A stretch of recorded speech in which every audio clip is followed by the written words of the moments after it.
Hello everybody, so welcome back to our channel. Today we're going to show you how to make a brand new dish never made before, and it's from Mongolia and it's called Mongolian Buuz, and it is lamb and onion and a few herbs and spices, so it's actually dumplings.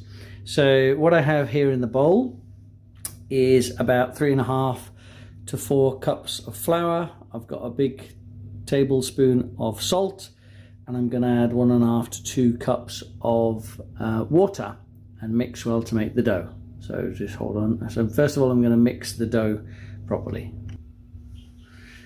So first of all, make sure the salt and the dough is mixed thoroughly. Try not to make a mess. There's quite a bit of flour here, as you can see. Not too much, so I'm just being gentle to mix it all. And then what I'll do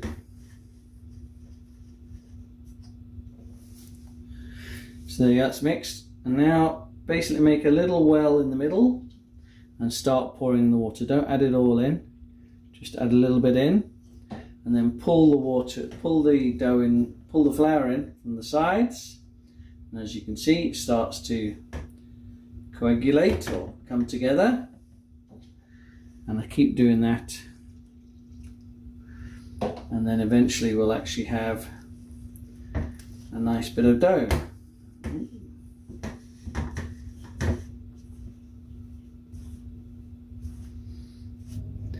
Okay everybody, so as you can see I've mixed the dough. I'm now going to cover it and let it rest for an hour in the fridge, and then we'll move on to the next stage.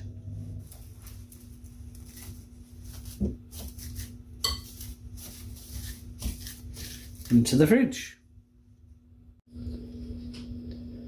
Hello everybody, welcome back to our video on how to cook Mongolian Buuz, which, as I said, is basically lamb and vegetable spiced dumplings.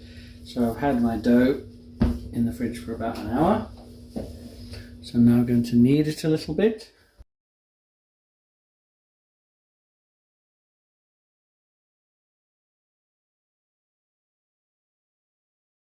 And fill them with our mixture, which I'll show you shortly.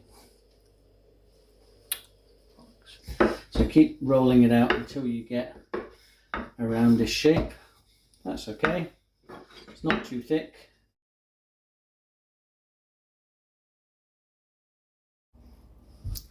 Okay, so I've prepared a few of these dumplings. So I've got a reasonable size of the mixture. So I basically just squeeze it together and push it in the center, and I keep doing that and rotate it. This is quite a big dumpling I have here, so I have a reasonable amount of the mixture inside. Keep squeezing, keep turning, and then eventually I'll have a shape, I suppose a little bit like a shellfish or something. So that's what you can see, and I'll put that to one side and just do a couple more. So again, I have a bit of flour, put the flour, roll my dough into a ball, and then I'm going to roll it out a couple of times. I will rotate my flour.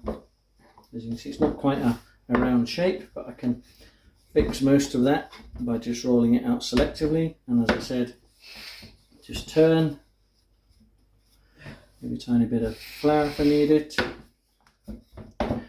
So again, that isn't perfectly round, but don't worry about it. I can stretch it a bit, then take some of my mixture, put it in the center, and then basically just pinch it, and at the same time I'm cupping my hand. There's, I'm sure, different ways to do it. People I know can be quite fancy with this and elegant, but as you can see, I'm not a chef, but I am able to cook, and then it all comes together and I can give it a bit of a squeeze just to pull it together and put it over to one side, and I'll show you all of the dumplings that I have prepared. So again, roll it, a bit of flour, roll it into a ball and flip it over, rotate it, tiny bit of flour, and just all you're trying to do is get your dough out into a big sort of roundish shape. You can see there's a bit of the mixture that was left here. I'm starting to run out actually of my mixture, so it looks like it's a perfect amount. And then just squeeze it together, rotate it so that it will come together. So there's a little bit of a hole in the middle there. Okay, so a little bit of the flour, and now I'm going to work the dough.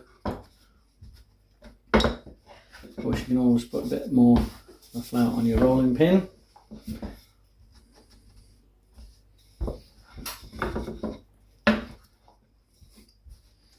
So that's reasonably thin.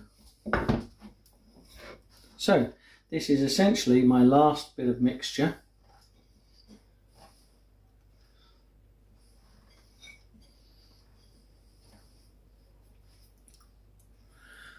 So you can see it's in the middle there.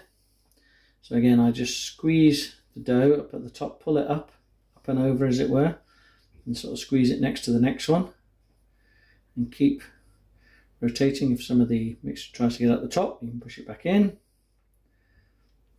So it's just trying to do that to give it a bit of a shape, basically. So that's our dumpling. Okay, so just to show you, this is my buuz prepared. So the last thing I'm going to do before I put them in my steamer is basically just dip them in a bit of oil at the base so that they don't stick either to each other, hopefully, or to the surface I'm going to put them on. So again, just dip, gentle dip. Now they shouldn't be touching, but that might be a bit difficult. But I think because there's so many, I don't think I'm going to worry about that. So if any, you can see there's a bit of a hole in the center basically. So you do ideally want a flat plate, or a plate that, if you don't have a steamer, which I actually don't have at the moment, that we're going to do another video on how I'm steaming these.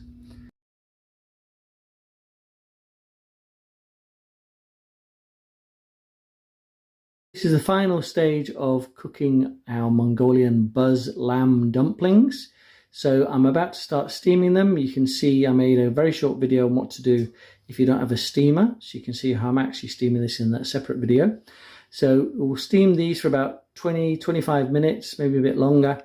And then you'll see how they look when we finish. And then if you want to see how they taste, look at the next video. Okay. So I'll just turn them on high for the moment, and then I'll reduce the heat to steam them. So I'm just going to cover them and leave them. Don't keep messing around with them. Right, we'll see what they look at the end.